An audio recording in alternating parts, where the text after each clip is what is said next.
नमस्कार आपसे, मेरा नाम है शुभवीर यादव एडवोकेट और मैं आप सभी के लिए लीगल एडवाइस से वीडियोस अपलोड करता हूं, जो कि आप सब लोग लाइक करते हैं, पसंद करते हैं, शेयर करते हैं और सब्सक्राइब भी करते हैं। अब तक नहीं किया है तुरंत करिएगा और दूसरे लोगों तक भी इस जानकारी को जरूर शेयर करिएगा। देखिए, बहुत सारे ऐसे लोग हैं जिनके साथ में कहीं ना कहीं कुछ गलत हो जाता है, कुछ धोखाधड़ी हो जाती है, कुछ ऐसी प्रॉब्लम आती है कि उनको बाद में पता लगती है। तो आज मैं आपको इन्हीं ही चीज़ों के बारे में बताऊंगा कि अगर आपके साथ में कुछ इस तरीके से शादी हुई है जिसमें कि बहुत कुछ आपसे झूठ बोला गया है, बहुत कुछ छिपाया गया है, या बहुत सारी चीज़ें जो करी गई हैं, उनमें से कुछ 3 इंपॉर्टेंट बातें हैं जो मैं आपको बताना चाहूँगा। क्योंकि इन्हीं के आधार पर आपकी शादी पता लगेगी कि आपके साथ फ्रॉड हुआ है, आपकी शादी गलत हुई है या फिर आपकी शादी नहीं हुई है।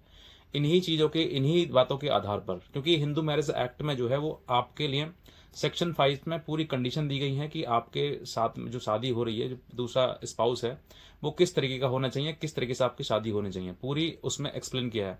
उसी के आधार पर मैं आज आपको इन्हीं बातों पर बताऊंगा कि आपको आपका जो शादी है वो सही तरीके से हुई है या फिर फ्रॉड हुआ है। क्योंकि बाद में पता लगने के बाद फिर दिक्कतें आती हैं और बहुत सारे लोगों को पता नहीं होता है कि ये चीज़ें हैं हमारे साथ में, तो क्या ये मैरिज सही है। क्योंकि वो सिर्फ अपनी जीवन में लड़ाई लड़ रहे हैं, अपने ऊपर हुए मुकदमों को लड़ रहे हैं, लेकिन करने के बाद सही डायरेक्शन में आपको लड़ना और सही डायरेक्शन में उन चीज़ों को फेस करना बहुत ज़रूरी है।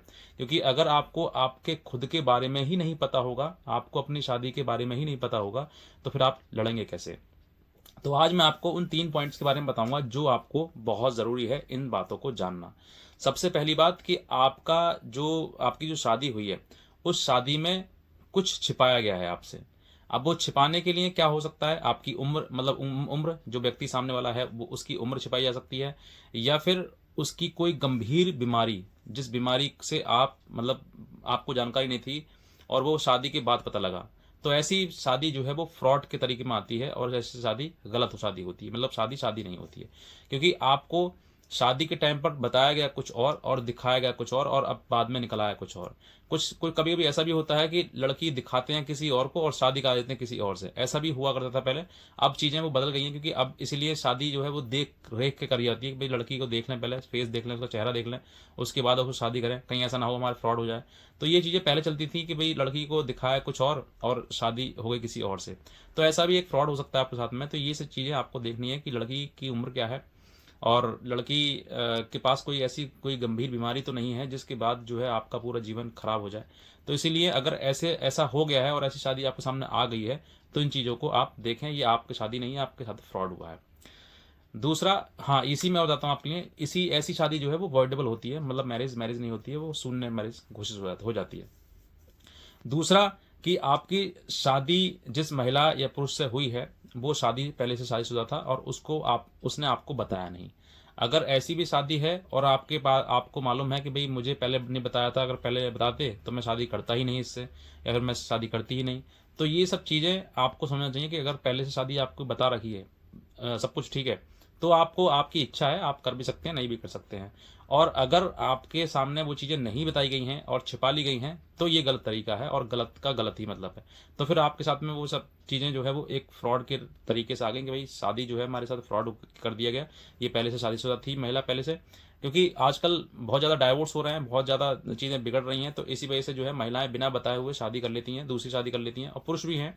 तो ऐसे ही समय पर जो है बाद में ये चीज़ें पता लगती है, तो फिर वो फ्रॉड की कैटेगरी में आ जाता है और ऐसी व्यक्ति की जो शादी हुई है वो गलत तरीके से हुई है और ऐसी शादी शून्य मानी जाती है, ख़त्म कर दी जाती है।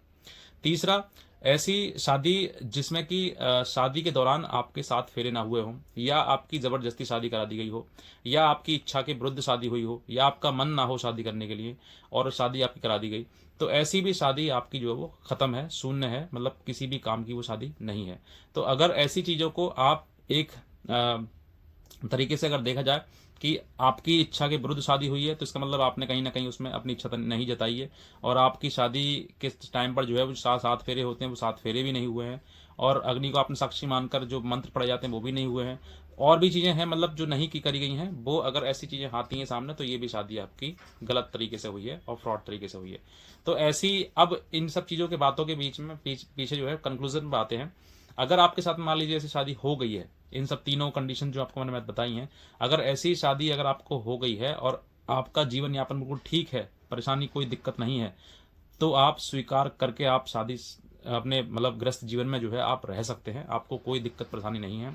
इन तीनों कंडीशन में कोई भी कंडीशन अगर आपके जीवन में अपनी लाइफ में आपके फुलफिल हो रही है कि सर ये वाली कंडीशन मेरे में आ रही है और फिर भी आप एक दूसरे के साथ रहना चाहते हैं, तो आप बेफिक्र होकर रह सकते हैं। किसी प्रकार की कोई दिक्कत नहीं है आपके लिए। बस ये देखना है कि मेरा लाइफ पार्टनर जो है मेरे साथ में लॉयल है, मेरे साथ में सही है, सही व्यवहार कर रहा है, सही जीवन मेरा यापन चल रहा है, तो मैं भी उसके लिए लॉयल हूँ और मेरे लिए भी जीवन अच्छा चल रहा है। तो आपको कोई भी जीवन में किसी प्रकार की कोई परेशानी आपको नहीं आने वाली है। बस ये इतना है कि आप अपने तरीके से सही रहिएगा, कोई दिक्कत आपको नहीं आ रही है। ये मेरा कंक्लूजन था। तो बस मैं इतना ही कहना चाहूँगा, अगर आप कोई लीगल हेल्प अगर हमसे चाहते हैं तो आप हमारे दिए हुए नंबर पर हमें संपर्क कर सकते हैं, हमारी लीगल हेल्प भी ले सकते हैं। आज का वीडियो देखना आपसे बहुत धन्यवाद।